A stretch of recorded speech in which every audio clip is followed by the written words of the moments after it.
Quelques jours plus tard, Harry et Ron retrouvent Hermione qui a enfin trouvé une piste sur le Flamel. J'avais pris ça à la bibliothèque pour me distraire le soir. Ça, c'est distrayant. Waouh, le choc! Ron découvre que c'est plaisant de lire des livres. Demain il apprendra que Justin Bieber n'est pas un bon chanteur. Comme les plus culturés d'entre vous le savent déjà, Nicolas Flamel est un alchimiste qui a créé la pierre philosophale, qui est accessoirement un ingrédient pour obtenir la vie éternelle.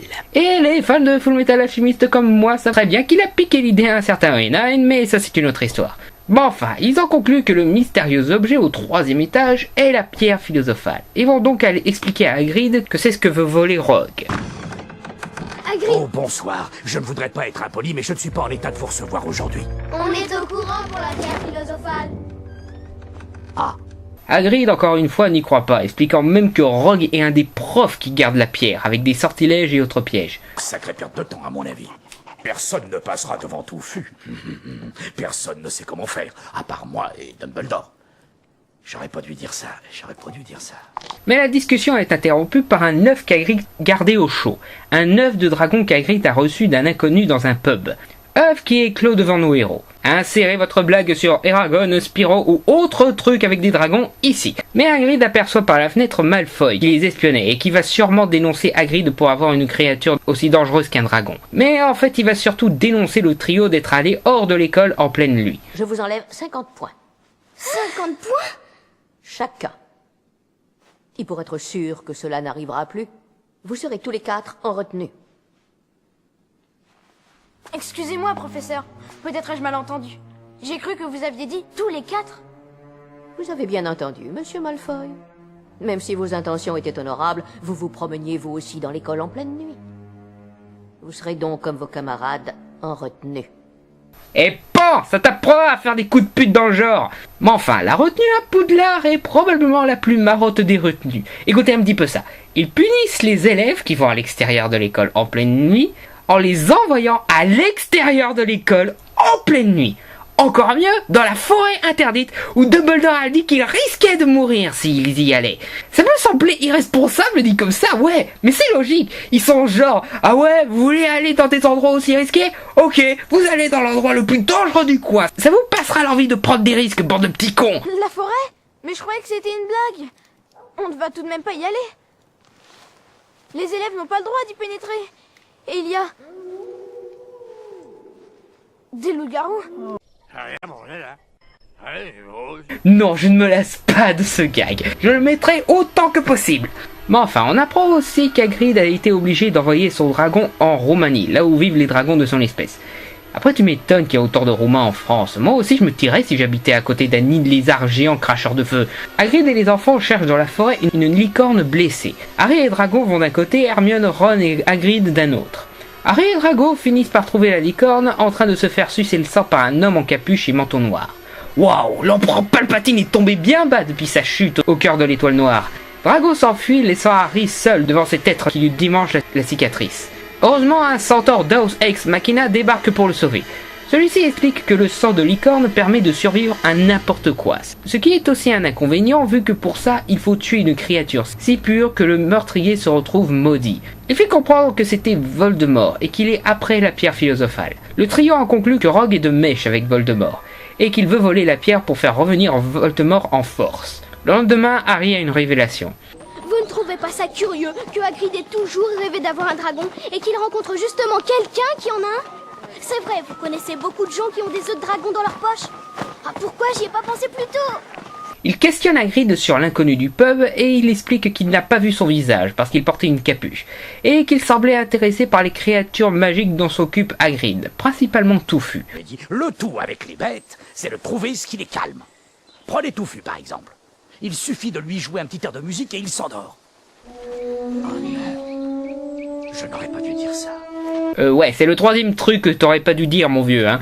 Le trio comprend que l'inconnu était Rogue et que donc il sait comment voler la pierre philosophale. Alors, la nuit même, ils vont au 3e étage pour le stopper. Mais en sortant du dortoir, ils tombent sur Neville. Vous allez encore sortir en douce? Bon, écoute, Neville, on allait... Non, je ne vous laisserai pas faire. Gryffondor va encore avoir des ennuis.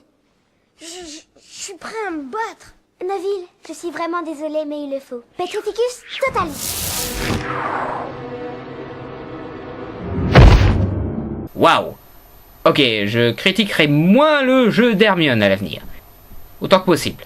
Ils vont au 3e étage, mais découvrent Tofu endormi par une harpe enchantée, indiquant que Rogue est déjà passé. Ils passent par la trappe avant que Tofu ne se réveille pour tomber sur une plante meurtrière qu'ils doivent contrer en restant calmes ou avec de la lumière du soleil pour arriver dans une autre salle où ils doivent récupérer une clé volante grâce à un balai magique, tout en évitant de se faire tuer par les clés volantes carnivores, pour ouvrir la porte qui les mènera à une autre salle où ils doivent marcher sur les lettres du mot Jéhovah correctement, sinon ils tombent dans le vide, pour pouvoir accéder en vie à une autre salle remplie de lave qu'ils doivent franchir en sautant de plateforme en plateforme pour accéder à un livre qui les conduira à la chambre suivante à condition de retrouver la page manquante se trouvant dans les âges de la bibliothèque de Myst pour accéder à une autre salle où ils doivent remplir d'eau un conduit tout en marchant sur un tapis roulant pour obtenir la clé pour une autre salle.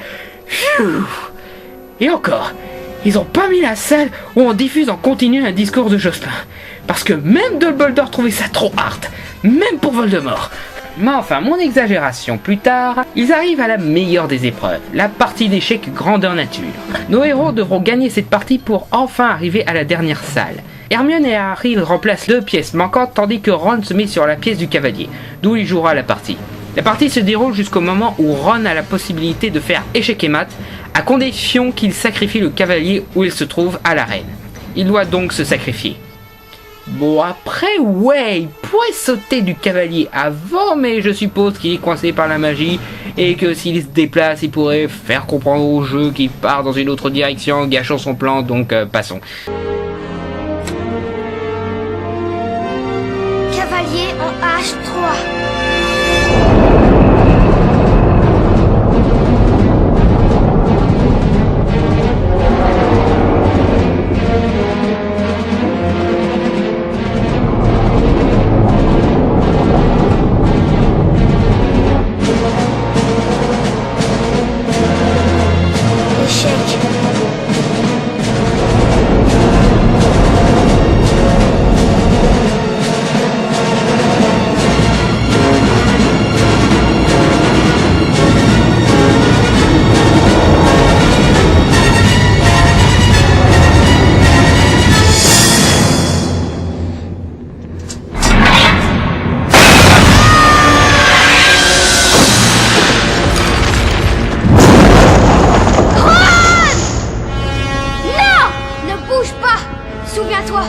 La partie n'est pas finie. Harry avance donc vers le roi pour finir le dernier coup. Échec et mat.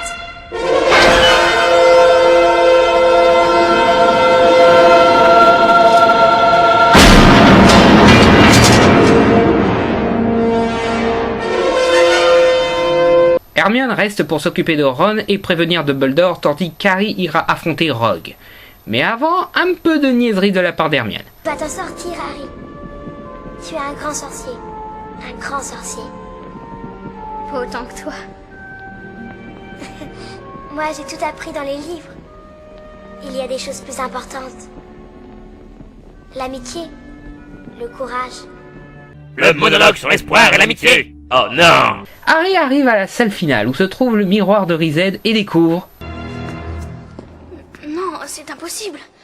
Rogue voulait... Oui. Il faisait un bon coupable, n'est-ce pas? À côté de lui, qui aurait soupçonné le pauvre et égayant professeur Quirrell? Waouh! Quirrell nous a fait le coup de Kaiser Soze! Génial! Donc oui, Quirrell était le méchant depuis le début. Le match de Quidditch, c'est lui qui faisait déconner le balai tandis que Rogue essayait de contrer son sort. C'est lui qui a lâché le troll dans l'école pour essayer d'aller au 3e étage pour se faire attraper par Rogue. Après ces explications, Quirrell essaye de comprendre l'épreuve du miroir pour obtenir la pierre. Une voix suffocante l'ordonne de se servir d'Harry. Harry va donc vers le miroir pour voir son reflet avec la pierre philosophale dans sa main et la mettant dans sa poche. Ainsi, la pierre se retrouve dans la vraie poche d'Harry. Quirrell insiste en lui demandant ce qu'il voit et il répond bien sûr qu'il voit ses parents. Moi, serrant la main de Dumbledore. J'ai fait gagner la coupe à Gryffondor. Pourquoi il raconte le désir de Ron et non le sien? Qu'est-ce qu'il s'en fout de... Oh, et puis zut. La voix ordonne à Quirrell de le laisser parler directement à Harry. Il s'exécute en enlevant son bandeau.